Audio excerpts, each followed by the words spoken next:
Bora, galera do É da Luta. Estamos aqui, conforme ventilado a semana inteira, nas plataformas do É da Luta, com nada mais, nada menos do que Jair Lourenço, conhecido na década de 90 como Lobo Mal, o líder maior da Kimura, um cara que eu tive o privilégio de ver fazendo lutas homéricas. Eu lembro de histórias que talvez nem ele lembre, porque são muitas e todas muito ricas e muito exitosas. Meu irmão, grande para estar com você aqui. O É da Luta, a equipe do É da Luta, eu especialmente, me agradeço mais pela oportunidade da gente poder bater esse papo e compartilhar essa sua exitosa história, irmão, com a comunidade do É da Luta, com a turma da luta, que vai para o Brasil, vai para fora dele. Prazer estar com você aqui, irmão. Seja bem-vindo. Prazer é meu irmão. Sabe que a gente se conhece há muito tempo, né? Nossa história aí, dentro e fora dos tatames, dentro e fora dos rings, é uma história bem antiga e sempre de muita amizade e muito respeito, né? A gente, apesar da gente ter lutado várias vezes um contra os outros no jiu-jitsu, no MMA, nunca faltou o respeito, a amizade e a admiração mútua. Né? Isso é importante. Verdade. Vamos embora. Eu tava lembrando, tem muita história. Eu tava lembrando, tava vindo no caminho, parei para bater o carro ali em Goianinha. E aí o Filipão falou assim, bicho, lembra de alguma história aí? Eu disse, rapaz, eu acho que tem uma que nem Lobo Mal lembra. Um evento teve no Teatro de Arena. Foi a primeira vez que Luciano Primitivo lutou. E a primeira luta de Tibau. Aí eu desci no vestiário. E eu também não sabia que era a primeira luta de Tibau. Eu nem conhecia. Eu falei assim, Jair, meu irmão, e aí o cara aí, como é e tal? Eu quero mapear o cara. E você me falou, acho que você não sabe esse bicho. Joãozinho, é o seguinte, é a primeira luta desse cara. Acho que faz 6 meses que ele tá treinando. Mas eu tirei esse cara de um partido de cana. Ele só bate se matar ele, velho. E ali foi a primeira luta de Tibau e de Luciano Primitivo. Foi uma luta parelha. E aí foi pro mundo, né? E eu tava falando pra galera o seguinte. Você é um Midas, irmão. Porque eu vi, foi um dos casos que eu vi você começar a carreira do cara. E onde você botou a mão, só talento. Assim, porque tem uma distinção na luta. E é bom que a turma da luta compreenda o seguinte. Que às vezes você é um bom atleta. Não quer dizer que você vai ser um bom técnico, não é isso? E vice-versa. Se você fez as duas coisas, continua fazendo de forma muito exitosa. Tem uma fórmula, é o quê? É esforço repetitivo. Qual é a fórmula, irmão? Qual é a receita? Tem uma frase que eu sempre falo para as pessoas, assim, para os meus alunos, eu procuro mantê-los assim. Eu procuro falar de uma forma que eles absorvam isso aí. Eu sempre falo que para tudo na vida, para a luta, para tudo na vida, a vontade de se preparar tem que ser ainda maior que a vontade de vencer. Show. Porque eu sempre falo, vencer todo mundo quer, né? Todo mundo quer passar no vestibular, passar num concurso público, né? Ganhar um campeonato, ser melhor que o outro em algo, né? Mas para você superar alguém, você se superar, você ser realmente o melhor, a sua vontade de se preparar para aquele objetivo tem que ser ainda maior que a vontade de vencer. Verdade. Porque senão você não vai treinar com vontade, né? Então, se eu pensar só no prêmio e não me dedicar realmente, se eu não ficar mais feliz com o processo do que com o resultado, com o produto, né? Então, não vou estar preparado para enfrentar aquela situação que vai me fazer conquistar o produto. Então, eu acredito muito no processo, na dedicação, no treino de treinar forte, de tentar treinar mais do que todo mundo. Eu sempre falo, você não precisa superar ninguém, você só tem que superar cada dia. Mas se você for um cara que você conseguir treinar mais do que todos, dificilmente você não vai chegar ao topo.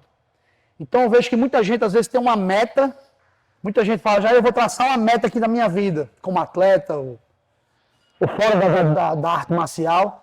Mas sempre você traçar uma meta, a primeira coisa que você tem que traçar logo após isso aí é o método.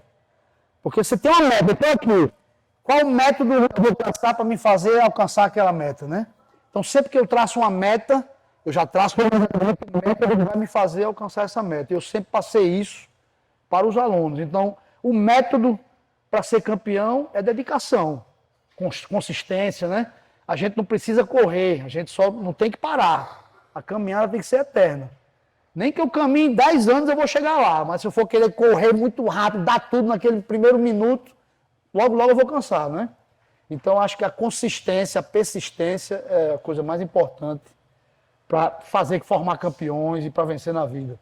E é top o que você está falando, porque uma coisa é o discurso, outra coisa é a prática, pessoal. Eu cheguei aqui no CT Matriz da Kimura e já peguei Jair, ralando, treinando. Falei, João, já a gente faz aí, mas deixa eu dar mais um bola.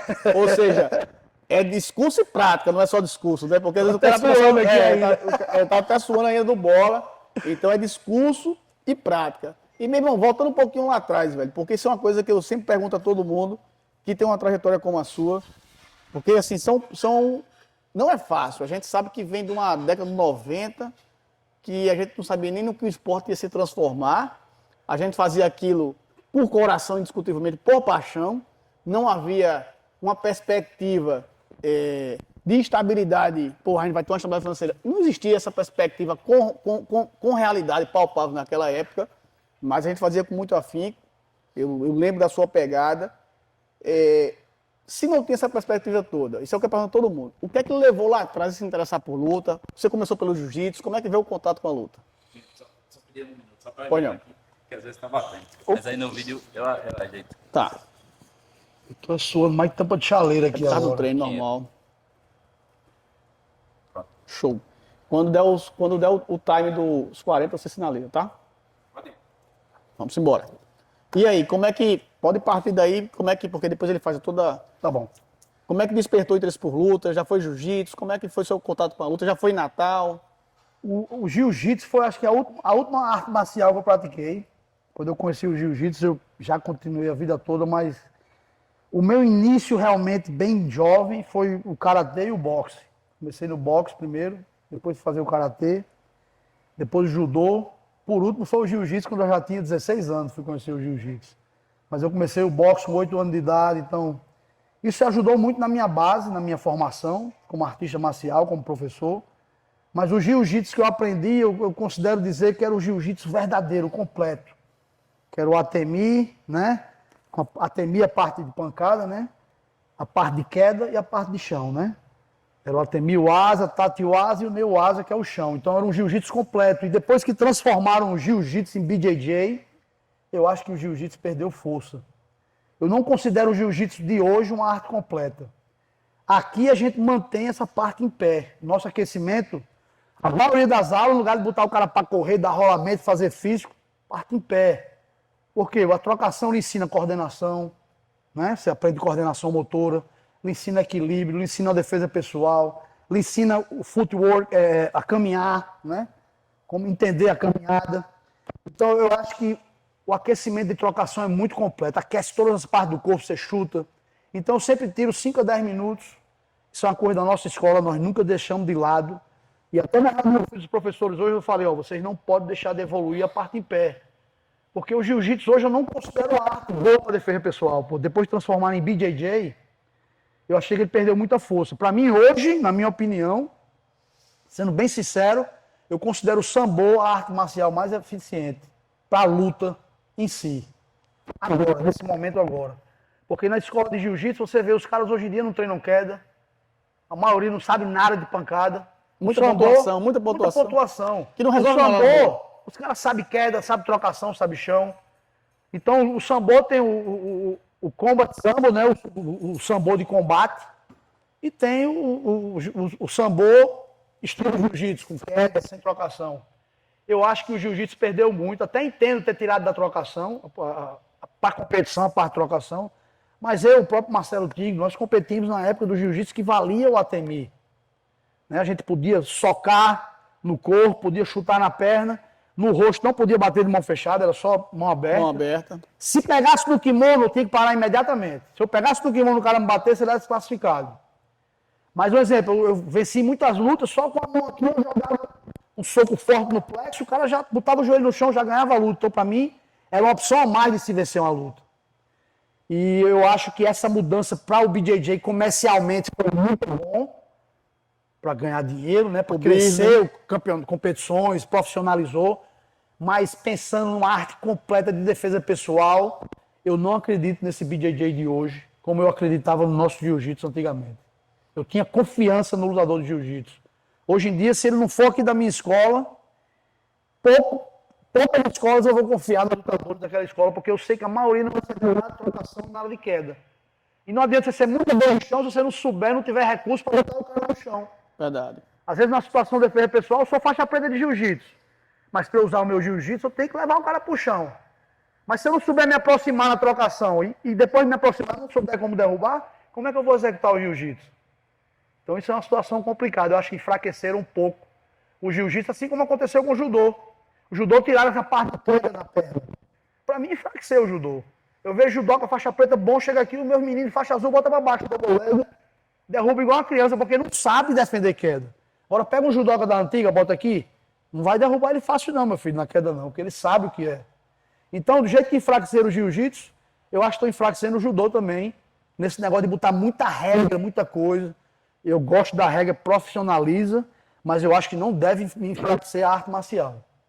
São dois juízes a serem praticados. São duas lutas a serem praticadas. Se é competitivo, é um viés. Se é o old school, que é o que eu gosto mais, eu me acosto totalmente ao que você está falando. A gente vem dessa realidade também. Eu fico pensando assim, pô, às vezes você pega campeão mundial, top demais, isso prestigia o crescimento do esporte. Mas se tu botar o cara na rua, meu irmão, o cara vai, na primeira porrada vai se assustar. Não vai conseguir nem proteger a família. Verdade. Né? Porque eu sempre falo que você tem uma paz que não é preparado para a guerra, né? A gente tem a vida toda para nunca precisar brigar, mas se precisar, a gente vai saber se defender. Mas nesse jiu-jitsu de hoje, essa nova geração, eu não acho que eles estão preparados para proteger a família, porque às vezes você está numa festa na rua, você está no local da sua esposa, você não quer brigar com ninguém. Mas se o cara chega, meu irmão, mete a mão na sua esposa, aí você vai dizer, espera aí que eu vou chamar o segurança, porque esse cara é muito grande para mim. E qual é a sua categoria? Eu vou perguntar a categoria do cara? Passei a guarda, viu? Não existe isso. Então tem certas situações que você, né, como patriarca da sua família, você tem que lutar pela sua família. Mesmo que você não queira. Mas como é que você vai lutar se você não estiver preparado para isso, né? Verdade. Então isso é uma coisa muito importante. Eu acho que o jiu-jitsu, em competição, acho que a regra está muito boa, assim, sem pancada, mas eu não sou a favor de deixar de lado o Atemi Waza. E nem o Tati Wazaki, a parte de queda. Dentro dessa perspectiva, para eu entender, e eu concordo em grau, gênero e número, o Tikimura hoje, você divide as duas modalidades, que pode-se dizer duas modalidades, ou você só pratica o old school, só entrega o old school para o seu cliente? Eu trabalho em cima dos dois. Eu não gosto nunca de ficar para trás na evolução. Eu sou um cara que... Tem gente que me chama até psicopata do jiu-jitsu, que eu estudo demais.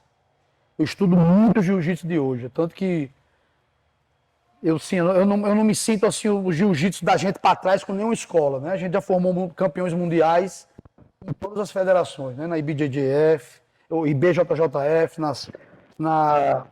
no de Abu Dhabi, né? No AJP, né? Já fizemos campeões mundiais da branca, azul, preta em todas as federações, em todas as grandes competições. Então eu acho que o nosso nível de jiu-jitsu no chão não deixa a desejar para ninguém. Mas, se for falar para defesa pessoal, nós somos mais completos, porque o nosso aquecimento, nós não esquecemos a parte em pé.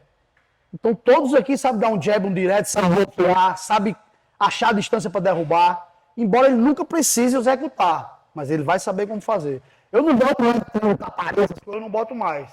Mas às vezes eu boto no aquecimento e o pessoal vão fazer bem leve, só toque, só na frente do outro, fazendo uma sombrinha, só toque, não vai focar forte, não vai dar um tapão no rosto do cara, mas pro cara entender também a parte prática um pouco. Porque só a teoria é uma coisa, a prática tem que ter a distância, você tem que entender a distância. O time da entrada. O time da entrada, a esquiva, né? Saber bloquear, saber sair. Então eu boto um pouquinho, mas nunca deixo bater forte, é só toque. Pessoal, o jogo é tocar e não ser tocado. Isso trabalha muito o seu reflexo, a sua consciência, a autoconsciência, a distância. Você pegar o ângulo certo para não ser atacado e conseguir atacar. Então são coisas simples. A segurança também, né? Porque se você não faz esse tipo de treino, você vai sofrer qualquer coisa. Vê uma mão lá, você nunca levou um chute na perna. Primeiro que você leva, você nem anda. Então eu boto para tocar um pouquinho, só toca com a perna. Às vezes eu boto no aquecimento. Joga 1, 2, 3, chuta na perna bem devagar. Cada um faz um pouco. O cara também sentir como é um chute na perna. Porque senão o dia que ele leva um, meu amigo, ele nem consegue andar. Verdade. Então eu acho que hoje em dia a nossa geração, eu tenho até preocupação com isso, eu vejo essa geração daqui para diante, é uma geração que se fere com palavras. No nosso tempo não tinha esse negócio não. O cara dissesse que eu era ruim de luta, que não estava nem aí, meu amigo. Hoje em dia, se o cara fala uma coisa mal do outro, o outro fica doente, sofrido, depressão. É uma geração muito frágil. A mimimi. A geração Nutella. Eu não quero, eu sempre falo aqui para as crianças, digo, eu não quero geração Nutella aqui não. Negocinho de acordar, tá 24 horas no telefone, vai brincar na rua, bater bola, vai correr com os amigos, vai subir em árvore, que aí você vai ficar forte. Mas assim, uma coisa que eu vejo, como eu falei, é isso, as pessoas começando a ficar muito frágeis. Né? E a luta ensina a gente a ser forte. Qualquer arte marcial lhe ensina a lutar, a combater. Mesmo que você nunca precise combater ninguém, você está preparado, né? Então, como eu falei antes, se você quer ter paz, esteja preparado para a guerra, né? Isso. Porque é muito melhor ser um samurai tomando conta do jardim, ou jardineiro ter que lidar com a guerra, né? Então, isso Boa reflexão, boa reflexão, boa reflexão. E aí, irmão, você começa a ter o contato com o jiu-jitsu, em que momento você diz, pô, isso aqui tá ficando sério, aqui vai ser minha profissão? Porque eu acho que tem uma hora que a gente para assim, isso lá atrás, porra, Isso. é isso aqui que eu quero para fazer para minha vida. Minha primeira aula do jiu-jitsu, eu comecei a fazer com o mestre Bani Cavalcante, Lembro demais. que hoje não mora, assim, hoje em dia não mora mais na terra, dá no céu. Mas é um cara que me ensinou muito a parte, esse jiu-jitsu old school. Então, uma coisa que até hoje, assim, na minha base foi essa parte de ensinar a ser completo. Quando eu era o faixa azul, eu já era um cara completo. Eu já sabia trocação, queda e chão. E não é que eu fiz karatê, fiz boxe, não. Eu aprendi muita coisa em trocação dentro do jiu-jitsu. Que hoje em dia dificilmente você vai aprender. Verdade. Então, até em escolas que não são de competição, são de qualidade de vida, para defesa pessoal, mas, poxa, para defesa pessoal, você ensina a defesa pessoal pro cara? Não. Você ensina o cara como bater e como não apanhar, como se defender? Não. Você ensina o cara a derrubar e não ser derrubado? Não. Eu digo, você acha que numa situação de defesa pessoal o cara vai dizer, eu vou pular na guarda aqui, ó, pega na camisa do cara e senta? Não existe isso. Então, eu acho que a gente tem que preparar, o jiu-jitsu completo para mim é o que prepara o cara para lutar o mundial da IBJJF, mas que também o cara está preparado para se defender numa situação de rua, defender a família. Então, como eu falei, eu nunca deixei nosso jiu-jitsu ficar para trás. O nosso jiu-jitsu é muito evoluído, porque nossa aula aqui é 1 hora e meia. Eu só tiro 15 minutos para fazer a parte de queda e a parte de trocação. Eu uso no aquecimento. Ao invés de botar o cara fazer abdominal, pular, correr, eu sempre boto para fazer drill de chão, drill de queda, drill de trocação. Já um específico. Você já aqueceu executando o movimento, porque às vezes você faz um aquecimento que não enquadra, que não usa o agrupamento muscular que você vai recrutar na hora do treino. Você vai recrutar certos músculos que às vezes você não consegue fazer no aquecimento. Mas o aquecimento de jiu-jitsu você consegue recrutar toda aquela musculatura que você vai usar. Deixa eu tentar outra posição aqui, que às vezes Tá meio mudo? Não, porque às vezes batem no pescoço. Eu aí tô ele suando dá- mais tampa de chaleira. Normal, por causa Mas do eu acho que treino. aí não vai dar problema não. Obrigado. Pode ir sim. Vamos embora. E aí eu te pergunto o seguinte também. Quando eu estava conversando, batendo um papo com o Luiz Barbosa, que é faixa coral da Paraíba, o cara que nos presenteou e trouxe o jiu-jitsu para Paraíba. Bravo demais. Brabo demais. E assim, hoje ele trabalha muito sem kimono, MMA. Assim, ele, bicho, eu posso até dar aula, mas eu não tenho mais aquele interesse, aquele apetite pelo kimono. Pelo que eu vejo, vocês trabalham intensamente as duas coisas na Kimura, né? As duas coisas. Luiz Barbosa começou muito antes de mim, né? Cara que... Eu ainda lembro no vestiário, uma vez num evento, nós ficamos no mesmo vestiário, e eu lembro ele motivando, você até estava lutando nesse Sim, dia, tava sim. Carlão, a galera todinha. Eu vi que ele motivava muito, eu Não, achei muito bacana. Ele é como você, assim, eu considero ele um Midas também. O cara sabe preparar como ninguém. Eu gosto muito do estilo dele, sempre gostei como professor. E aquela coisa, eu gostava porque ele sabia preparar para o MMA e sabia preparar para o jiu-jitsu. Perfeito. Então isso para mim, ele era um cara completo. Os alunos deles eram completos, né? Então realmente o Luiz Barbosa é uma referência para todos nós aqui do Nordeste. Sem dúvida. Para o Brasil Então, todo. estamos tendo a oportunidade mais uma vez dele de fixar a residência em João Pessoa. Ele estava em Fortaleza, né? Tá em uma época. Fortaleza. Namora muito, né? Muito namorador, aí fica... Imagina se fosse bonito, né? Boa. Olha, boa. E aí ele tá fixando lá, tá com um projeto novo de MMA, tá com um moleque aí, 16 anos, moleque, ganhou 3 lutas na Áustria agora, 1,80 de altura, esse moleque promete, e na mão do Luiz, que sabe como você também preparar, vai ter muita coisa boa aí pela frente. Com certeza. E aí lá atrás, vocês, rapaz, isso aqui vai ser minha profissão, você toma essa decisão, primeira academia já foi Kimura. A primeira academia já foi Kimura e eu De onde veio o nome falei... Kimura? Porque é um nome forte, é um nome que marcou muito e marca. Como é que surgiu o nome Kimura? Curiosidade. Na verdade, assim, eu era faixa azul do jiu-jitsu, né? E lá no Bani, quando eu treinava, só tinha jiu-jitsu 3 vezes por semana. Um horário de segunda, quarta, sexta, outro horário de terça e quinta. E o horário de terça e quinta era o horário que eu estudava. Então eu não conseguia treinar todos os dias. E quando eu comecei a treinar, quando eu ganhei o primeiro grau, Eu nunca mais esqueço disso. Eu fui na loja e comprei todas as faixas, azul, Até marrom e preto, Preto. porque eu sabia que eu nunca mais ia parar. top, velho. Eu sabia, eu disse, cara, nunca mais eu vou parar. Eu já comprei, cara, não sei por que eu fui lá no Se estúdio, encontrou, aqui é meu espaço. o tempo passou tanto para chegar na preta que eu nem consegui botar aquela preta que eu tinha comprado. Eu dei perdendo no meio do caminho. Mas eu lembro disso, de ter ido na loja, porque foi uma coisa que eu disse, cara, eu adoro arte marcial, mas essa daqui é a única que eu vi completa. Porque o karatê é muito bom, mas se você derruba o cara, boxe é bom, mas se derruba. Se encurta a O distância. judô é bom, mas se eu não conseguir derrubar e tiver que trocar em pé.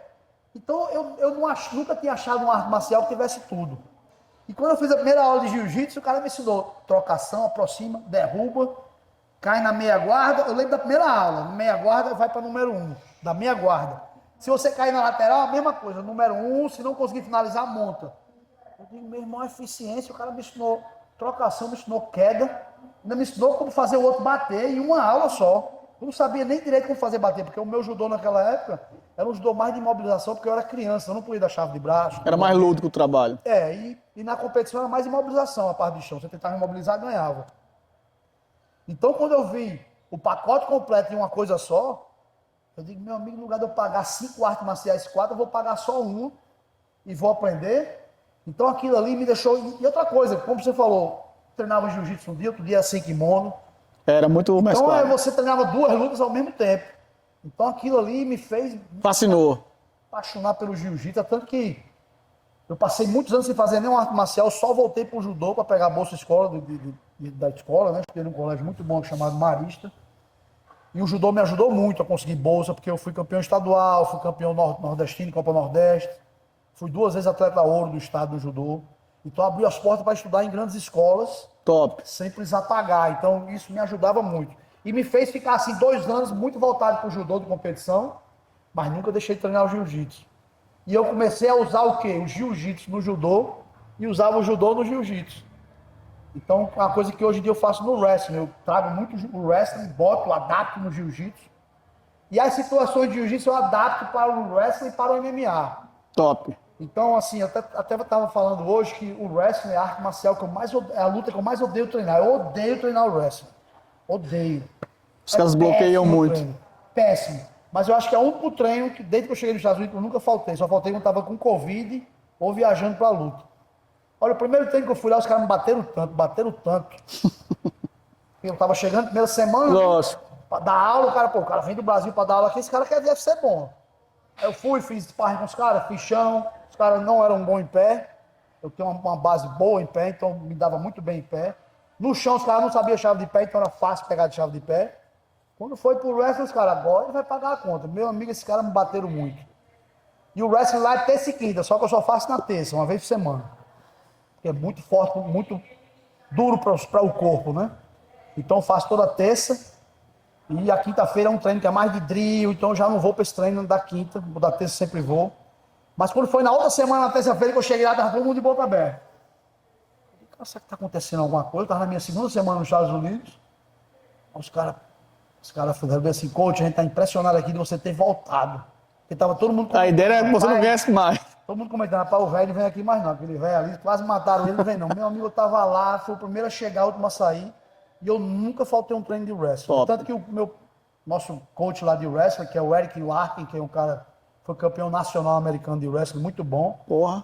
Cara, ele tem uma admiração por mim, eu tenho por ele, a gente tem uma conexão muito forte. Coisa boa. Ele sempre cita o exemplo, ele, ó, o cara aqui ano que vem tá com 50, mas ele vem aqui e sai na porrada com todo mundo, porque eu sei treinar, não tenho medo de apanhar. Não, você é Tem cara casca que se grossa. machuca porque fica se travando, não quer perder, é onde se machuca.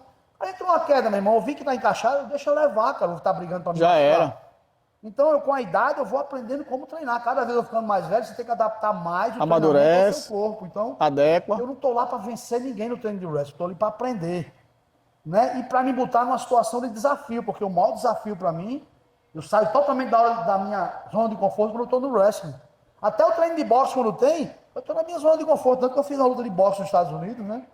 Porra, massa, foi? Foi, porque é uma coisa, eu já tinha lutado aqui kickbox, já tinha lutado Muay Thai, já tinha lutado Karatê, mas o boxe eu nunca tinha feito. E eu sempre pensava de, cara, como é que seria minha reação dentro de um ringue, numa situação que eu não posso chutar o cara, eu gosto muito de chutar, numa situação que eu não posso derrubar nem levar pro chão. como é que vai ser? Eu ficava curioso, né? Aí eu tava mais de 20 anos sem bater nenhuma manopla. Aí quando fez os 25 anos de Kimura, se eu não me engano, foi 25 anos de Kimura na época, eu tava numa luta de MMA, eu não tinha como fazer algo de jiu-jitsu assim no chão, fazer um vídeo. Eu disse, cara, eu vou fazer um vídeo batendo manopla. Ao fim do vídeo, batendo manopla com o coach de boxe da gente que tava também na semana da luta, né? A gente ia pra um evento, era o LFA. E o coach filmou e botaram na internet. E foi 3 dias depois, o cara mandou uma mensagem. Você tem interesse em fazer a luta de boxe? Porra. De cara, tudo que eu queria. O cara Vamos até embora. impressionado. Você já lutou? De cara, nunca lutei. Mas eu tinha muita vontade de ir. Se for uma bolsa boa, eu vou. Aí fizemos um bom acordo, foi uma bolsa boa, fui lá, lutei, gostei muito. Perdi o primeiro round, foram só 5 rounds. Porque eles chamam semi-pro, é o semi-profissional. Então foram só 5 rounds, né? De quantos minutos? De 2 minutos. Certo. Mas mais o que? O primeiro round eu perdi, porque eu fiquei um pouco deslumbrado assim, né? Um jogo diferente. Fiquei um pouco... Eu sentei assim, quando terminou o round, eu parei para pensar no que eu estava pensando. Eu estava muito... Elétrico. Os pensamentos muito acelerados e pensando muito no resultado. Adrenalina, né?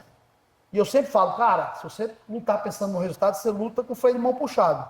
A mesma coisa que você tá numa Ferrari irada, mas lutando, correndo com o freio de mão puxado, você não desenvolve. Então eu concentrei de, cara, eu tô aqui pra quê? Eu pensei rapidamente, eu tô aqui pra me divertir, pô. Então eu tenho que estar me divertindo, tenho que estar feliz. E não ficar nessa tensão que eu tava bem assim, tenso, Top. defendendo e jogando um soco, me cansando. De cara, qual vai ser a estratégia? Aí eu conversando com o coach, ó, não deixa o cara tocar não e tal, você tá defendendo, bloqueando muito, mas o cara tá pontuando. Eu disse, coach, o cara ganhou o primeiro round, foi? Foi. Eu disse, vou mudar agora, eu vou entrar de canhoto. Aí no segundo round já entrei de canhoto, o luta todo de canhoto. Eu sou canhoto, pô, eu adoro ser Eu canhoto. adoro lutar de canhoto, eu pego muito bem de contragolpe de canhoto. Então, quando eu mudei pra canhoto, o cara já regalou o olho no início já, porque eu já toquei ele com Estranhou. o de direita. Bom, já meti aquele jab seco. Aí pronto, dominei todos os outros 4 rounds. No último round dei um knockdown nele. Mas o cara era bem casca-grossa, voltou, levantou e fomos até o final, mas eu venci 4 rounds, perdi só o primeiro. Top. Foi mano. muito boa experiência. Experiência? Achei bacana. É doido. Depois me chamaram para outra vez, eu disse, não, rapaz, já não estou mais tão garotão para isso, já cumpri minha missão, já me desafiei, já Lógico, saí da colocou a zona de prova, conforto. lógico. Aprendi muito, porque tem uma coisa que eu falo, irmão, que é o seguinte, as pessoas às vezes falam, poxa, como é que eu poderia ter uma grande mudança na minha vida? Todo mundo em algum momento fala, poxa, eu tenho que mudar algo aqui. Aí eu sempre falo, meu irmão, se você quer uma grande mudança em sua vida, comece aceitando um grande desafio. Cara, nessa época eu estava meio triste, eu estava nos Estados Unidos, porque eu fui para lá com o plano de voltar com 3 anos, né? 2, 3 anos, porque eu digo, não, eu vou só para poder... Organizar. Eu tinha comprado isso aqui, mas não conseguia construir. Financeiramente não dava, né, morando aqui. Eu digo, eu vou lá construir, faço uma grana, quando eu construir eu volto. Então quando eu construí que fui voltar, eu fiz a reunião com a família, minha filha e meu filho fizeram, não, se você voltar, pai, eu não bote culpa a mim se eu me perder no futuro, minha filha falou, se eu não quiser mais estudar, porque eu vou ficar muito triste, estou muito adaptado aqui. Aí aquilo me gerou uma ansiedade de eu não poder voltar, porque o meu plano era sempre voltar, porque eu não gosto de lá, a verdade é essa. Eu não vou estar de carro, eu adoro os Estados Unidos, eu adoro isso aqui. Eu sou muito brasileiro também, né? Eu sou acaba da peste de verdade, eu gosto disso É aqui. dormeu. Eu não gosto de Estados Unidos ali, meu amigo, por mim era só ganhar um dinheiro e voltar. É dormeu. Mas sou feliz em estar lá pelos meus filhos. Lógico. Mas não sou feliz como eu era aqui. Aqui eu era muito mais feliz e sou muito mais feliz quando eu estou aqui. Então, eu comecei o quê? Fiquei com 98 quilos, você vê, eu estou com 75, estava com 98 quilos. Porra. Botava o kimono, era 100 e pouco, porque eu não conseguia mais treinar. E todo dia parando para pensar, não estava pensando, brigando com minha mente, porque era só pensava besteira, em voltar, e não tinha como. Aí foi quando eu comecei, eu digo, eu vou assinar para uma competição. Assinei para uma competição, lutei de super pesado. Aí quando eu assinei para a competição, aquilo que eu falei, que é uma grande mudança, sempre um grande desafio. Quando eu assinei, já comecei o quê? Me alimentar bem. Tem uma motivação. Querer dormir cedo, não queria tomar porrada no campeonato. Então já comecei a dormir cedo, já comecei a treinar drill, estudar jiu-jitsu. Fui lutar gordão ainda, mas já estava bem melhor do que o que eu estava. E a mente melhorando. Aí quando veio esse negócio do boxe, eu lutei até 90 quilos, estava com 94. Cara, eu bati o peso, 2 semanas da luta já estava no peso. Focado, fazendo sparring, quer dizer, quando você aceita um grande desafio, realmente você tem uma grande mudança na sua vida. Porque tem uma motivação, né? Então aquilo me fez mudar muito. Então hoje em dia eu voltei à minha forma porque eu estou sempre buscando desafio. Comprovado cientificamente. Você falou que é comprovado, que bom saber. Ela é viciante. Tanto é que eu me lembro que a minha última luta de Vale Tudo, que na época era Vale Tudo, foi em Você 2000. fez quantas lutas ainda? Desculpa. Eu fiz umas 13 profissional. Aqui, Fiz umas 13 profissional e na época em academia que a gente não vinha desafio era direto, né? Porque a gente foi pioneiro, então os caras queriam ver se prestava, na mão a gente saía direto. Profissionalmente umas 13. Subi invicto assim, invicto, nunca perdi uma luta, graças a Deus. A gente treinava muito também, Luiz nos preparava muito bem, Sucata também nos ajudou muito nessa preparação, nesse processo. Mas eu me lembro que quando eu parei em 2001, porque não tinha muito evento para minha categoria. Minha mãe professora, eu disse, ó, você vê jogador de futebol que ganha muito dinheiro, quando para a carreira não sabe outra coisa, morre de fome. Você tem muito evento para você?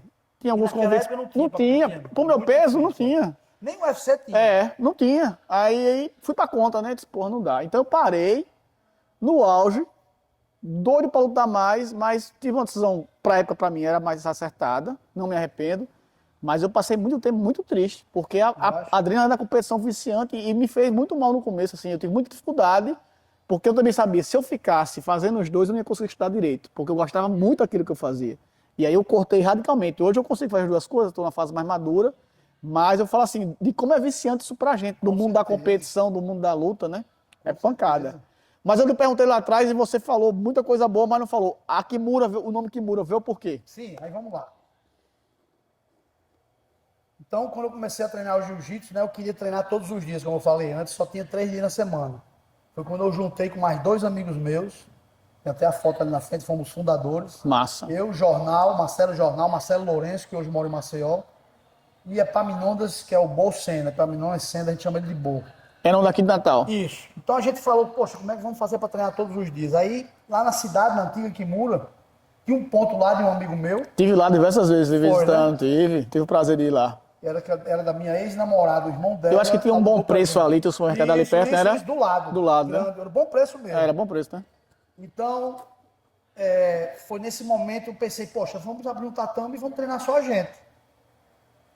Aí arrumamos o tatame, vamos chamar a galera do judô, vamos chamar a galera do karatê, vamos treinar todo mundo aqui. Mas quando eu abri isso aí, eu tinha tantos amigos que começou todo mundo a falar, eu quero treinar. Eu disse, cara, a gente tem que pagar um aluguel aqui. A gente ia rachar para ter mais oportunidade de treinar, ia rachar o aluguel. Eu disse, cara, vamos cobrar dessa galera.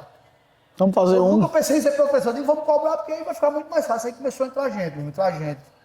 Ainda lembro a minha primeira aula, com 18 anos, faixa azul, quando eu olho os caras mais velhos, amigos do meu pai foram treinar. Massa. Os filhos dos amigos do meu pai, tinha médico, advogado, tinha juiz, todo mundo assim, rapaz, eu dei um gelo assim, digo, meu amigo. A responsabilidade. Eu vou falar pra essa galera agora. A responsabilidade. Eu digo, cara, eu vou ensinar o que eles não sabem.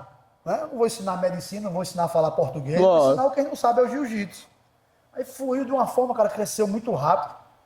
Nos primeiros 6 meses a gente já foi pra uma competição, nós ficamos em segundo no estadual. Top. Depois, com 9 meses, já fomos campeões. E o que me fez botar o nome Kimura foi que nós abrimos essa turma para treinar, começou a vir gente. Aí muita gente perguntava, você treina onde? O cara, rapaz, eu não sei não, eu treino ali em frente ao hipócrita, tem uns cabos lá que dão uns pés lá. Aí a galera sempre perguntava, como é o nome aí, professor? Eu digo, mesmo, eu tenho que montar um nome. E eu lembro que eu passei mais de um mês, eu ficava pensando, que nome vai ser, cara? E tentando... Aí os caras chegaram e falaram, bota Lobisgang. Eu digo, Lobisgang, o dia da todo, negócio de Lobisgang vai espantar todo mundo, cara. Lobisgang não dá. Aí fiquei por ali, pensando, ele, cara, o que eu vou fazer? Aí um dia, cara, eu sonhei com a luta do Kimura com o Hélio Gracie. Foi mesmo. Foi. Eu sempre sonhei com a luta, que eram os vídeos que a gente tinha naquele tempo, não esse, né?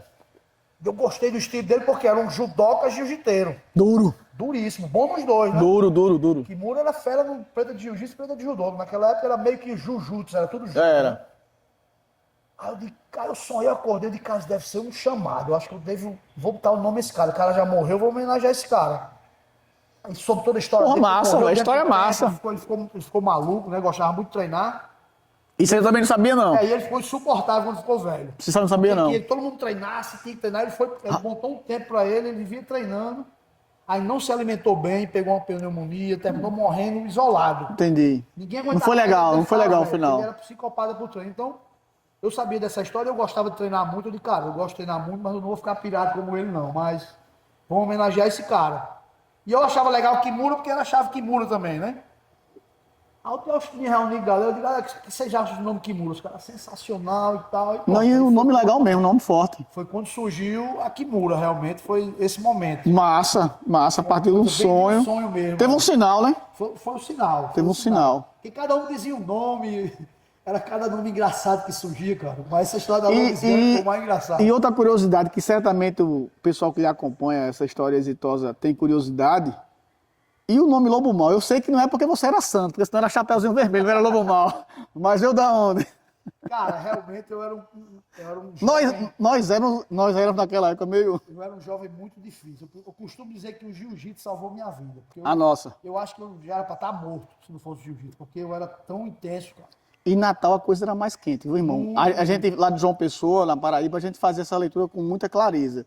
O negócio aqui era mais denso. Até hoje, Natal, você vê aí, tá sempre aí no top 10 das cidades mais violentas. A turma é bem... Né? Não é uma propaganda boa a minha cidade, não, mas é a realidade. Mas aqui todo mundo é lutador, praticamente, né? Então, assim...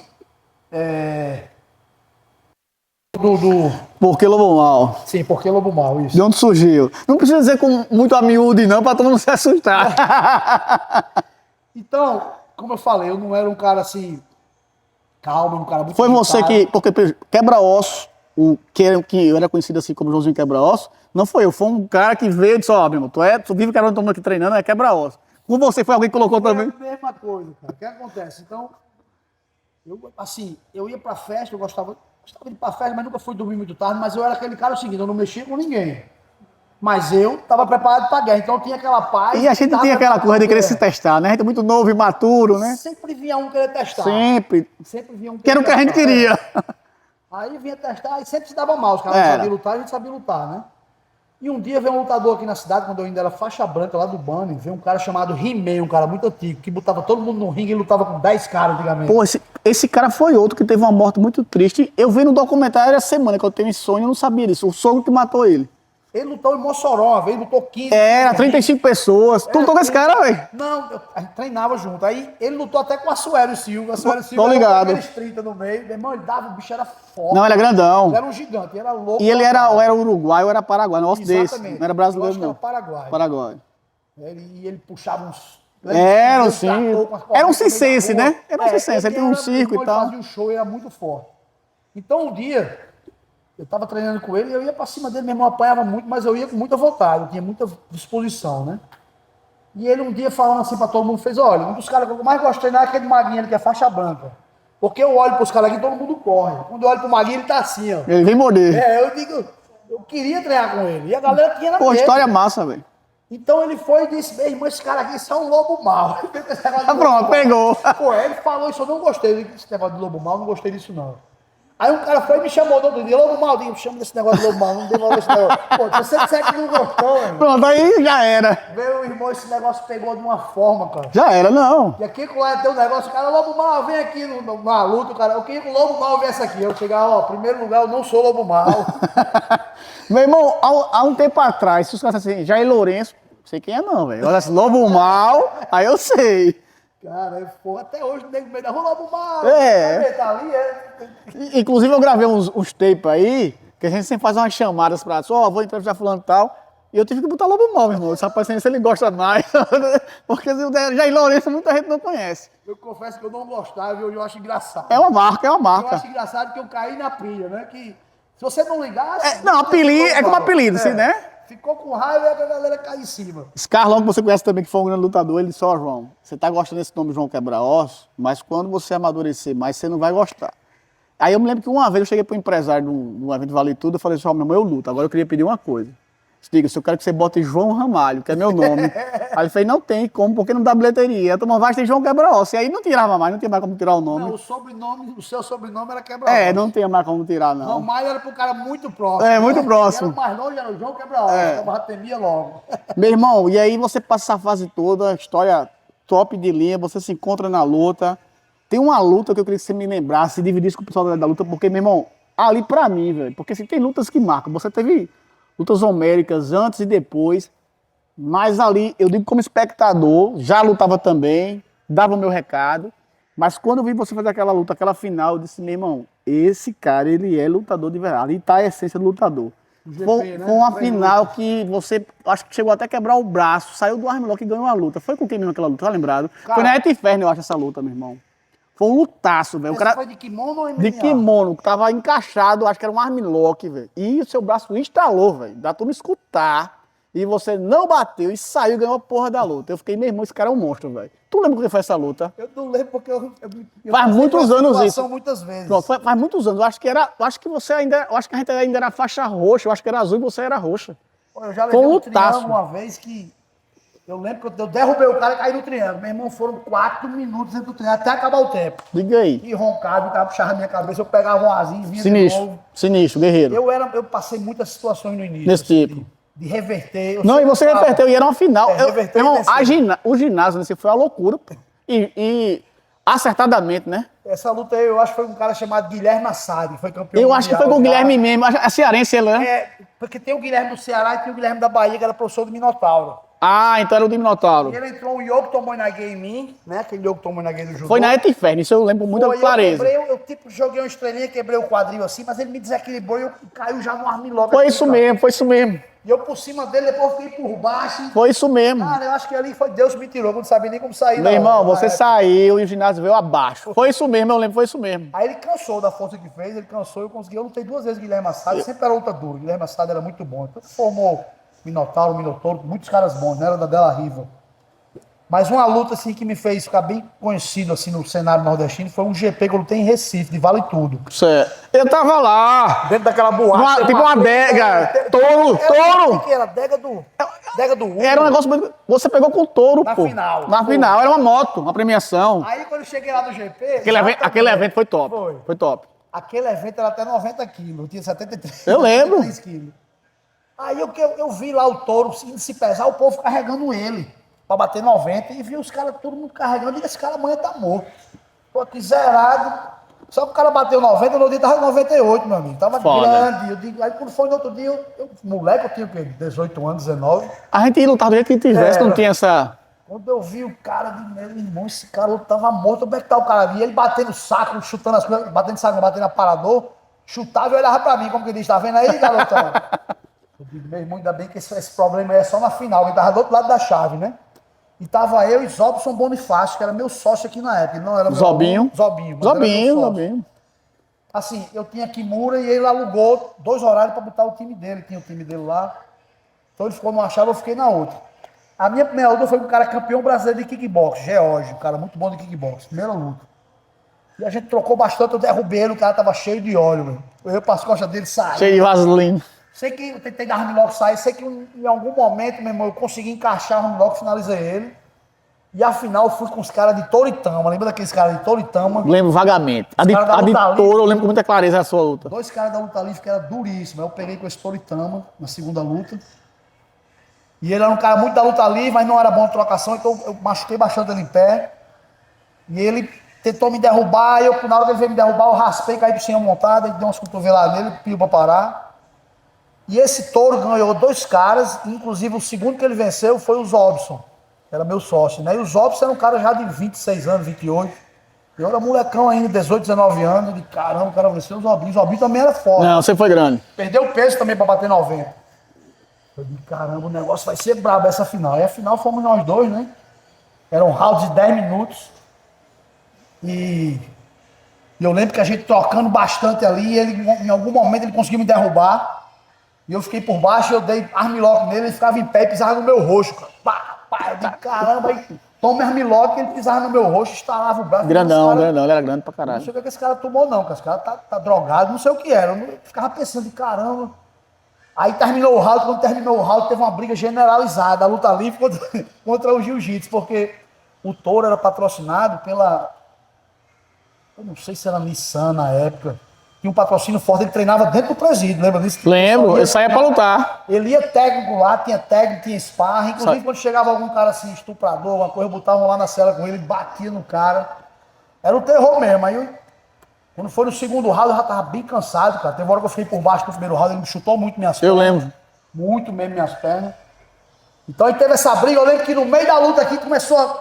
Quando a gente foi começar o segundo round, começou a briga generalizada. Aí ele olhou pra mim, eu achei muito engraçado, porque ele olhou pra mim e fez macaco, me chamou de macaco. Macaco lá de São Paulo. Né?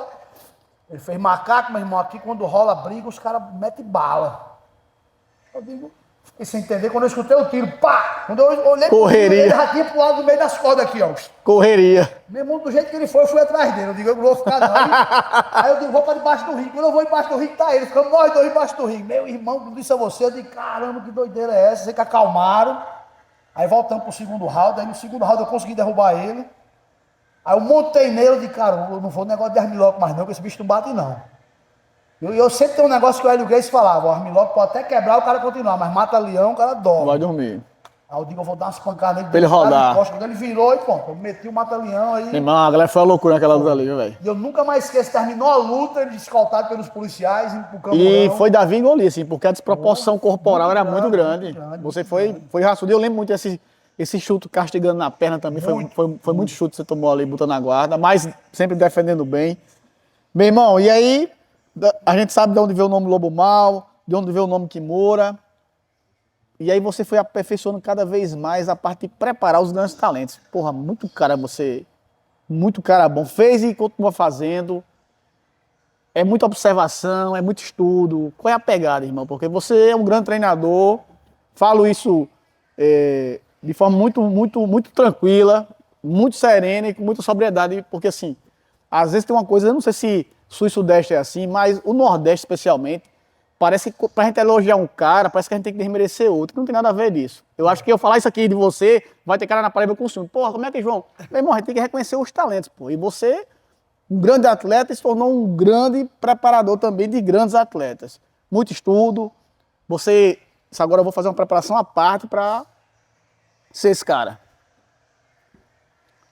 Muito estudo, eu gosto muito de estudar. E muito o preparo psicológico. Porque eu sempre falo, você pode estar preparado fisicamente, tecnicamente, 100%, mas se o seu psicológico não estiver no mesmo nível, você não vai entregar o que você tem. Você não consegue entregar. Então, eu acho que o fator psicológico, eles me verem sempre treinando também. Eu nunca parei de treinar com todos eles. Todos os meus alunos, eu treino com eles de kimono, sem kimono, até hoje. Eu acho que isso motivou muito, mas assim, eu acredito muito na parte psicológica. De deixar o cara confiante. Um cara confiante, eu falo que é um cara muito perigoso. O cara que não é confiante. Verdade. Então não adianta você ser bom e não ter autoconfiança, não saber que você é bom. Porque tem cara que é bom, mas não sabe que é bom. Às vezes você tem que mostrar que ele é bom e mostrar que ele pode ser um grande campeão. Como o Renan Barão, né? Foi campeão mundial do UFC. Sinistro. Renan era um Bom. cara que vinha de bike pra academia, chegava lá, se eu não tivesse ido embora com vergonha. Tão tímido que era. E um dia ele chegou lá, eu disse, meu irmão, pela vida que eu vejo, você vai embora quando eu não tô aqui, você vai embora, a galera falou, venha treinar, cara, você não tem que treinar porque eu tô aqui não.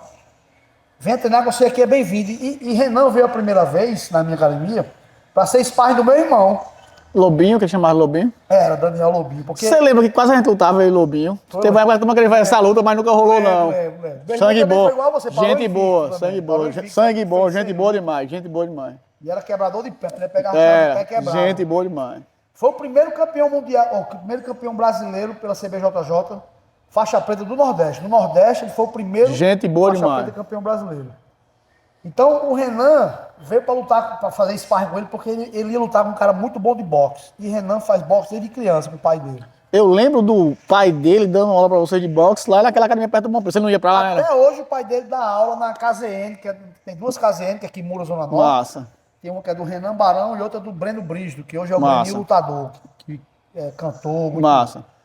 E o pai dele ainda dá aula nessas duas até hoje. Então ele veio para ser sparring do meu irmão. Mas no treino, cara, ele fez um treino tão bom, até de chão e tudo, se defendendo, fazendo as coisinhas, o básico bem feito, paciente em posições ruins, sabe? Porque eu sempre falo uma coisa, que no bom todo mundo é bom. Eu quero ver ser bom no ruim. No né? ruim. Porque A mão entrando. É o cara montadinho ali, na lateral, é bom demais. Eu quero ver o cara montado em você. É. Então eu vi o meu irmão lutando em situação difícil, ele conseguindo sair, sobrevivendo e sem medo, sabe? E eu disse, cara, se ele vier aqui no outro dia, porque ele realmente... No outro Dá dia, pro negócio. Aí foi quando eu falei, eu disse, cara, quando terminar a luta do meu irmão, você não tem condições de pagar a mensalidade, ele é um menino muito pobre, eu vou dar uma bolsa, agora eu quero que você treine mais do que todo mundo. E se não treinar, lá era assim, eu dava uma bolsa pro cara que tinha que treinar mais do que todos. E eu dizia, eu não quero saber se você tá machucado. Se é machucado, você vem, Bota o kimono, faz sua posição, olha. Nem que você não puder fazer posição, fica olhando, mas você bota o kimono. Vai ter contato com a luta. Ali é seu paletó, o material de trabalho, né? É seu uniforme. Você tem que estar com o uniforme. E aí, cara, eu comecei a botar ele pra lutar tudo. Jiu-jitsu, tudo. Aí começou no MMA e ele foi o maior número de vitórias consecutivas do mundo até hoje. Nunca ninguém bateu o recorde dele. De vitórias consecutivas. Acho que foram 30 e quantos? 6 ou 3? 33 vitórias consecutivas. Quem chegou mais perto foi o Igor Volchant, o russo. Chegou com 31. Então, assim, ele foi forjado nisso na parte psicológica, muito. De fazer ele acreditar nele, porque ele é um menino pobre das quintas, humilde. Então não acreditava tanto nele. Então, o maior trabalho foi fazer ele acreditar, saber o que ele tinha. E mostrar potencial. que ele podia usar o que tinha, né? Então, como eu falei antes, eu acho que a parte psicológica foi muito importante. E eu sempre fiz os caras entenderem que o talento não resolve. O que resolve é treinamento. Porque todo cara talentoso, a grande maioria é preguiçoso. Porque ele acha que o talento no final vai resolver. Ah, não vou nem estudar para esse concurso porque eu sou inteligente mesmo, vou passar. Ah, não preciso treinar não, na hora H meu talento. Mas, meu irmão, eu falo que dedicação supera o talento. A dedicação. O trabalho. Trabalho, consistência, isso aí supera o talento. Então eu sempre falo, se bota um cara aqui que diz, não talentoso, não, cara, já é esse cara aqui que tem talento em nada, mas treina 3 vezes por dia. Aí esse aqui não precisa nem treinar, que é tão talentoso, só treina 1 vez por semana e bate todo mundo. Você quer qual dia? Eu quero esse aqui, ó. Tá perdendo tudo, mas ele treina muito, gosta, esse aqui que eu quero. Porque esse eu posso fazer um campeão. Aquele ali nunca vai ser um campeão, porque quando ele chegar no nível alto, que ele precisa treinar mais, ele não vai querer. E demanda porque esforço. Acha que o talento vai resolver. Então, o pacote completo é quando o cara tem talento e gosta de treinar. Mas eu nunca falo assim, fulano, você tem muito talento, que às vezes deixa o cara preguiçoso. Eu sempre digo, meu irmão, você é um cara esforçado e dedicado. Você vai vencer. Mesmo que ele não seja tanto ainda, seja mais no talento, mas eu digo, ó, o que vai fazer você vencer é esforço e dedicação. Muito mais do que talento. Eu não acredito muito em talento, mas eu acho que o treinamento cria talento.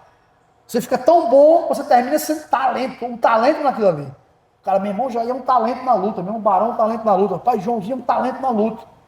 Cara, ele não é um talento, ele foi tão dedicado que terminou ficando talentoso. Foi muita dedicação para fazer ele ter talento naquilo que treinou a vida toda. É a história da sorte, né? O rapaz você teve sorte, eu tive a sorte de me preparar todo dia. Pois é, isso mesmo. A sorte é preparação, Isso é mesmo. Trabalho. Meu irmão, a gente podia passar aqui dias e dias batendo papo, e seria muito rico para mim, como para a comunidade da luta. Lhe agradecer demais aqui por nos honrar com esse bate-papo.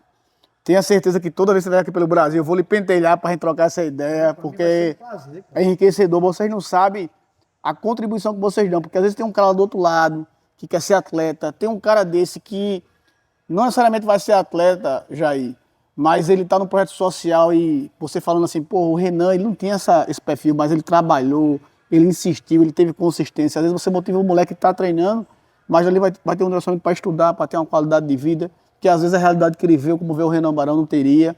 Então, assim, antes de tudo, tenha certeza que esse bate-papo nosso, ele exerce um papel social muito importante pela referência que você é no que você fez. Obrigado. Então, lhe parabenizar e lhe agradecer mais uma vez. Muita honra em ter batido esse papo com você, irmão. Eu que agradeço. Tamo junto, tamo junto, tamo junto, tamo junto e misturado. Show! Valeu! Obrigado, galera. Açoita.